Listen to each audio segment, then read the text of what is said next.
Hello friends, welcome to all government jobs Telugu.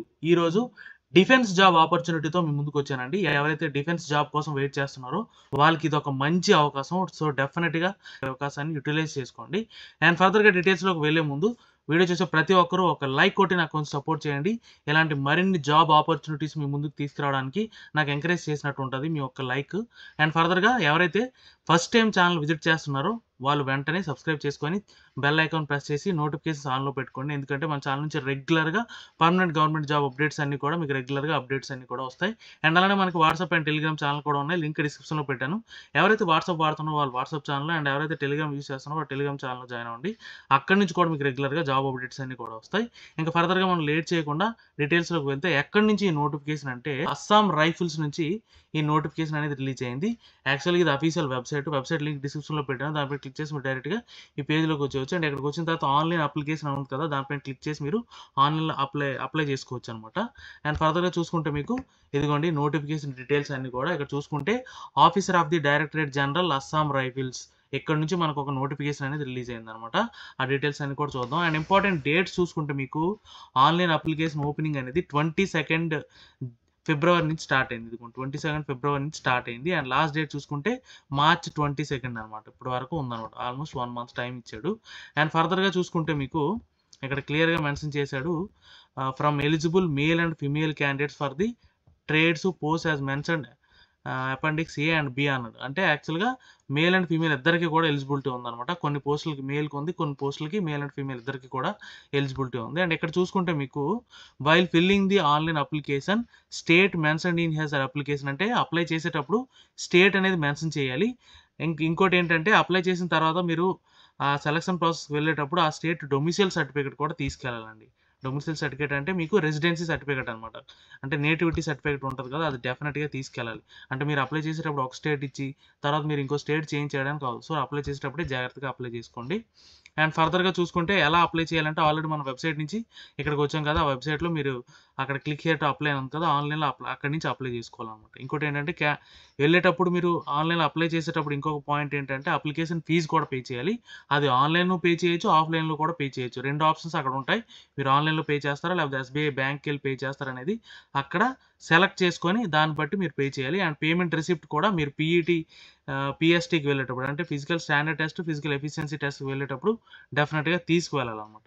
Okay.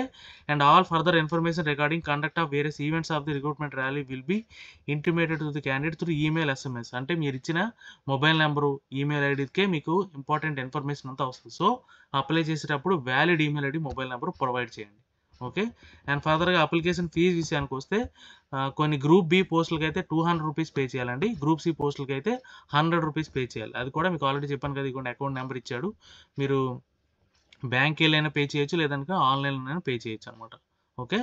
ఇంకోటి ఏంటంటే centre for the physical standard test ఎక్కడ జరుగుతుంది అంటే నాగాలాండ్లో జరుగుతుందండి. నాగాలాండ్ ఇది ఒక ఇంపార్టెంట్ పాయింట్. అక్కడికి వెళ్ళి మీరు రిపోర్ట్ చేసి అటెండ్ అవ్వాలన్నమాట. అండ్ ఇంకా ఫర్దర్గా చూసుకుంటే మీకు ఇదిగోండి candidates belong to the physical handicapped category are not eligible to apply for this examination. అంటే పీడబ్ల్యూడీ క్యాండిడేట్స్ దీనికి అప్లై చేయడానికి అవుతుంది, అది క్లియర్గా మెన్షన్ చేశాడు. ఓకే. అండ్ ఫర్దర్గా చూసుకుంటే ఇదిగోండి ఏజ్ రిలాక్సేషన్ అండి. ఏజ్ రిలాక్సేషన్ అనేది ప్రతి గవర్నమెంట్ సర్వీస్కి ఇచ్చినట్టే దీనికి కూడా ఇచ్చాడండి. ఎస్సీ ఎస్టీకి 5 ఇయర్స్, ఓబీసీకి 3 ఇయర్స్. అండ్ అలాగే ఏజ్ క్రైటీరియా చూసుకుంటే డిఫరెంట్ కేటగిరీ పొజిషన్స్ ఇచ్చాడు. ఈచ్ పోస్ట్కి డిఫరెంట్ ఏజ్ క్రైటీరియా ఉంది, అది కూడా డీటెయిల్గా చూద్దాం. అండ్ ఫర్దర్గా ఫిజికల్ స్టాండర్డ్స్ చూసుకుంటే అన్నిటికీ పోస్టులకు కూడా 170 సెంటీమీటర్స్ హైట్ ఉండాలి male candidates, 80 centimetres unexpansion chest, expansion 85 centimetres, 5 centimetres expansion అనేది ఉండాలి. అండ్ ఫిమేల్ క్యాండిడేట్స్ చూసుకుంటే 157 సెంటీమీటర్స్ ఉండాలండి. ఓకే. అండ్ ఫర్దర్గా చూసుకుంటే మీకు ఫిజికల్ ఎఫిషియన్సీ టెస్ట్లో ఏం జరుగుతుంది అంటే 5 కిలోమీటర్ రన్నింగ్ చేయాలండి 24 నిమిషాల్లో. అండ్ 1.6 కిలోమీటర్స్ ఫర్ ఫిమేల్ క్యాండిడేట్స్కి అయితే. మేల్ క్యాండిడేట్స్కి అయితే 5 కిలోమీటర్లు 24 మినిట్స్లో, ఫిమేల్ క్యాండిడేట్స్కి అయితే 1.6 కిలోమీటర్స్ 8.5 మినిట్లో, 30 మినిట్స్లో మీరు 8.30 మినిట్స్లో మీరు రన్ చేయాలన్నమాట. ఓకేనా. ఇది physical standard physical efficiency test అనమాట. నెక్స్ట్ చూసుకుంటే ట్రేడ్ టెస్ట్ అండి. ఈ ట్రేడ్ టెస్ట్ అనేది ఓన్లీ క్వాలిఫైయింగ్ నేచర్ అనమాట. దానికి మార్క్స్ ఏమి అవార్డ్ చేయరు. ఫైనల్ మెరిట్ మాత్రం మీరు రాసిన రిటర్న్ ఎగ్జామ్ మీద డిపెండ్ అవుతుంది. అండ్ రిటర్న్ టెస్ట్ ఎలా ఉంటుంది అంటే టోటల్గా 100 మార్క్స్ ఉంటాయి అనమాట. ఈ 100 మార్క్స్ కూడా క్వాలిఫైయింగ్ నేచర్ ఇచ్చాడు. జనరల్ ఈడబ్ల్యూఎస్ క్యాండిడేట్స్ అయితే 35%, ఎస్సీ ఎస్టీ ఓబీసీ వాళ్ళైతే 33% వస్తే క్వాలిఫై అయినట్టు. అండ్ ఎవరైతే పీఈటీ, పిఎస్టీ అలాగే trade test, return test qualify అవుతారో వాళ్ళని మెడికల్ పిలుస్తాడు. ఎంత పర్సెంటేజ్ అంటే 1:4 రేషియోలో పిలుస్తాడు అనమాట. అంటే టోటల్గా ఒక పోస్ట్కి 4 సెలెక్ట్ చేస్తాడు. అండ్ డీటెయిల్డ్ మెడికల్ ఎగ్జామినేషన్ ఎలా ఉంటుంది ఏంటి అనేది మీకు కన్సర్న్ వెబ్సైట్లో డీటెయిల్గా ఇచ్చాడు. అండ్ మెరిట్ లిస్ట్ అనేది ఫైనల్గా ఎవరైతే మెడికల్లో కూడా క్వాలిఫై అవుతారో అందరికీ మెరిట్ లిస్ట్ అనేది ప్రిపేర్ చేసి వేకెన్సీస్ ఎన్ని ఉన్నాయో దాని ప్రకారంగా మెరిట్ లిస్ట్ అనేది ప్రిపేర్ చేస్తారనమాట. అండ్ క్వాలిఫికేషన్ విషయానికి వస్తే డిఫరెంట్ ట్రేడ్స్ ఇచ్చాడు కదా, ఆ ట్రేడ్స్ని బట్టి ఏ క్వాలిఫికేషన్ ఉండాలి ఏంటి అనేది ఇచ్చాడు అనమాట. ఇనీషియల్ ర్యాంక్ అవన్నీ కూడా. ఇక్కడ చూసుకుంటే ట్రేడ్ రిలీజియస్ టీచర్ అండి. ఈ రిలీజియస్ టీచర్ ఓన్లీ మేల్ క్యాండిడేట్సే అప్లై చేయడానికి అవుతుంది. ఇక్కడ అన్ని పోస్టులు కూడా మేల్ క్యాండిడేట్స్కి, ఒక్క పోస్ట్ మాత్రమే మేల్ అండ్ ఫీమేల్కి ఉంది. అది కూడా చూద్దాం అనమాట. అండ్ ఇక్కడ చూసుకుంటే ఈ రిలీజియస్ టీచర్ అనేది ఇనీషియల్ ర్యాంకు నాయిబ్ సుబేదార్ అండి. దీనికి మాత్రం మేల్ క్యాండిడేట్స్కి ఎలిజిబిలిటీ ఉంది. ఏముండాలంటే గ్రాడ్యుయేషన్ విత్ మాజిబిన్ సాంస్క్రిట్ ఆర్ భూసాన్ ఇన్ హిందీ అన్నాడు. ఈ క్వాలిఫికేషన్ ఉన్న వాళ్ళు దీనికి అప్లై చేసుకోవచ్చు. 18 to 30 years మధ్యలో ఉండాలి. అండ్ అలాగే ట్రేడ్ రేడియో మెకానిక్, దీనికి చూసుకుంటే ఇనీషియల్ ర్యాంక్ వారెంట్ ఆఫీసర్. ఈ వారెంట్ ఆఫీసర్ ర్యాంక్తో మీకు ఇనీషియల్గా పోస్టింగ్ ఇస్తాడు. దీనికి 10th ప్లస్ డిప్లొమా ఉండాలి. డిప్లొమాలో కంప్యూటర్ కానీ, ఎలక్ట్రికల్ కానీ, మెకానికల్ కానీ, డొమెస్టిక్ అప్లయన్స్ ఏదో ఒకటి మీకు బ్రాంచ్లో డిప్లొమా ఉంటే మీరు అప్లై చేయొచ్చు.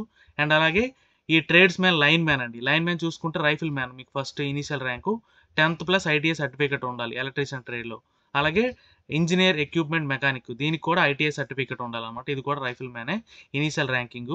అలాగే ట్రేడ్ ఎలక్ట్రీషియన్ మెకానిక్, దీనికి కూడా ఐటీఐ సర్టిఫికేట్ ఉండాలి. ఓకే. అండ్ అలాగే ఇక్కడ ఇచ్చిన ఈ 3 positions trade line man, engineer equipment mechanic, అలాగే ఎలక్ట్రీషియన్ మెకానిక్, ఈ 3 కూడా ఐటీఐ సర్టిఫికేట్ ఉండి మీకు ఇనీషియల్ ర్యాంకు రైఫిల్ మ్యాన్ ఇస్తాడు. అండ్ అలానే మీకు ఏజ్ అనేది 18 to 23 years మధ్యలో ఉండాలన్నమాట. ఓకే. అండ్ ఫర్దర్గా రేడ్ రికవరీ వెహికల్ మెకానిక్, దీనికి కూడా ఐటీఐ సర్టిఫికేటే, బట్ మీకు 18 to 25 years వరకు ఏజ్ అనేది ఉండొచ్చు. అండ్ ఇంకోటి ట్రేడ్ అప్హోయిస్టర్, దీనికి చూసుకుంటే ఐటీఐ సర్టిఫికేట్ ఉండాలి. దీనికి కూడా ఈ బ్రాంచ్లో 18 to 23 years మధ్యలో ఉండాలి. దీనికి కూడా రైఫిల్ మ్యాన్ అనమాట ఇనీషియల్ పోస్టింగ్. అండ్ నెక్స్ట్ చూసుకుంటే ట్రేడ్ వెహికల్ మెకానిక్ అండి. దీనికి కూడా సేమ్ అండి 10th plus ITI certificate. And ఇంకోటి ట్రేడ్స్ డ్రాఫ్ట్ మ్యాన్, దీనికి చూసుకుంటే డిప్లొమా ఆర్కిటెక్చర్ డిప్లొమా ఉంటే మీరు ఈ పొజిషన్కి అప్లై చేయొచ్చు. దీనికి 18 to 25 years. అండ్ ఈ ట్రేడ్స్ మ్యాన్ ఏదైతే ఐటీఐ సర్టిఫికేట్ అడిగాడో వాటన్నిటికీ కూడా 18 to 23 ఉండాలి. డిప్లొమా డిగ్రీ అడిగిన వాళ్ళకి 18 to 25 years మధ్యలో ఉండాలి. అండ్ ఇంకోటి ట్రేడ్ ఎలక్ట్రికల్ మెకానికల్ చూసుకుంటే ఈ బ్రాంచ్కి మీకు డిగ్రీ ఉండాలండి. అంటే బీటెక్ ఎలక్ట్రికల్ కానీ, ఎలక్ట్రానిక్స్ కానీ, మెకానికల్ కానీ ఉంటే, సివిల్ కానీ ఉన్నవాళ్ళు ఈ ట్రేడ్కి అప్లై చేసుకోవచ్చు. 18 to 30 years మధ్యలో ఉండాలి. దీనికి మీకు ఇనీషియల్ ర్యాంక్ నాయిబ్ సుబేదార్ ఉంటుందండి. మంచి ప్యాకేజ్ కూడా ఉంటుంది. అండ్ ఫర్దర్గా ప్లంబర్ అండి. ప్లంబర్ కూడా ఐటీఐ సర్టిఫికేట్ ఉండాలి. అలాగే ఆపరేషన్ థియేటర్ టెక్నీషియన్, దీనికి diploma operation theatre certificate course ఉండాలన్నమాట. అండ్ అలాగే ఫార్మసిస్ట్, ఈ ఒక్క పొజిషన్కి మాత్రమే మేల్ అండ్ ఫీమేల్ ఇద్దరు అప్లై చేయడానికి అవుతుందండి. దీనికి మాత్రం 10+ ఈక్వలెంట్ ఉండి డిగ్రీ కానీ డిప్లొమా ఫార్మసీలో ఉంటే అప్లై చేయొచ్చు. మేల్ అండ్ ఫీమేల్ ఇద్దరు కూడా అప్లై చేసుకోవచ్చు. అండ్ మిగిలిన 3 పొజిషన్స్ చూసుకుంటే ఎక్స్రే అసిస్టెంట్, దీనికి కూడా డిప్లొమా రేడియాలజీలో ఉండాలి. అండ్ అలానే వెటర్నరీ ఫీల్డ్ అసిస్టెంట్, దీనికి 10+2 with 2 years డిప్లొమా ఉండాలన్నమాట. ఓకే. ఇంకోటి ట్రేడ్ సఫాయి, దీనికి మాత్రం 10th క్లాస్ సర్టిఫికేట్ ఉంటే చాలు. సఫాయి దీనికి మాత్రం. ఓకే. అండ్ టోటల్గా వేకెన్సీస్ అన్ని కూడా ఇక్కడ ఇచ్చాడు. 215 వేకెన్సీస్ ఉన్నాయి అన్ని పోస్టులు కలిపి. ఇవన్నీ డీటెయిల్స్ ఏమైనా డౌట్స్ ఉంటే కామెంట్ చేయండి, డెఫినెట్గా క్లారిఫై చేస్తాను. వీడియో నచ్చితే లైక్ చేయండి, మీ ఫ్రెండ్స్కి షేర్ చేయండి, ఛానల్ని సబ్స్క్రైబ్ చేయడం మర్చిపోకండి. Thank you so much.